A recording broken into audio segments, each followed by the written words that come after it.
ಹೆಣ್ಣು ಎಲ್ಲ. ಸೊ ಹಾಗಾಗಿ ತುಂಬಿದ ಮನೆ ತುಂಬ ಚೆನ್ನಾಗಿತ್ತು ಅದು ಎಕ್ಸ್ಪೀರಿಯನ್ಸು.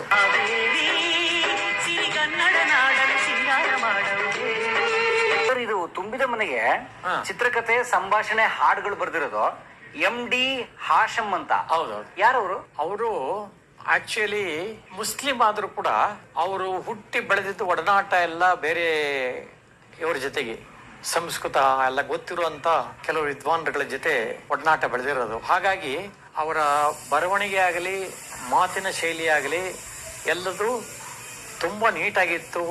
ಎಲ್ಲೂ ಒಂದು ಉರ್ದು ಆಗಲಿ ಅಥವಾ ಆಕ್ಸೆಂಟ್ ಏನಿದೆ, ಅರೆ ನಿಮ್ದುಗೆ ಮಾಡ್ತೀರಿ, ಹಣಗೆ ಕೊಡ್ತೀರಿ, ಈ ತರ ಎಲ್ಲೂ ಬರದಲ್ಲೇ, ಅಪಭ್ರಂಶವನ್ನು ಉಪಯೋಗಿಸದಲ್ಲೇ ನೀಟ್ ಕನ್ನಡವನ್ನ ಬರೆಯೋದಾಗ್ಲಿ, ಉಚ್ಚಾರಣೆ ಮಾಡೋದಾಗ್ಲಿ, ಸಂಭಾಷಣೆ ಬರೆಯೋದಾಗ್ಲಿ ಅವರಲ್ಲಿ ಕರಗತವಾಗಿತ್ತು. ಕೇಳಿದಾಗ ಹೇಳಿದ್ರು ಅವರು, ಇಲ್ಲ ಸರ್, ನಾನೆಲ್ಲ ಚಿಕ್ಕ ಹುಡುಗನಿಂದ ಬೆಳೆದಿದ್ದೆ ಬ್ರಾಹ್ಮಣರ ಜೊತೆ, ಹಾಗಾಗಿ ನನಗೆ ಆ ಒಂದು ಸಂಸ್ಕಾರ ಬಂದ್ಬಿಟ್ಟಿದೆ ಸರ್ ಅಂತ ಹೇಳಿ. ಹಾಗಾಗಿ ಅವರು ಆಮೇಲೆ ಯಾಕೋ ನಮ್ಗೆ ಅವರು ಅಷ್ಟು ಒಡನಾಟ ಸಿಕ್ಲಿಲ್ಲ ನಮ್ಗೆ. ಬಟ್ ತುಂಬಾ ಒಳ್ಳೆ ವ್ಯಕ್ತಿ, ಚೆನ್ನಾಗಿ ಬರೆಯೋನು, ಇದನ್ನೆಲ್ಲ ಡೈಲಾಗ್ಸ್ ಎಲ್ಲ ಬರೆಯೋನು. ಆ ಪಿಕ್ಚರ್ ಕೂಡ ಹಿಟ್ಟಾಕ ಅವನು ಒಬ್ಬ ಕಾರಣ ಅಂತಲೇ ಹೇಳ್ಬೋದು.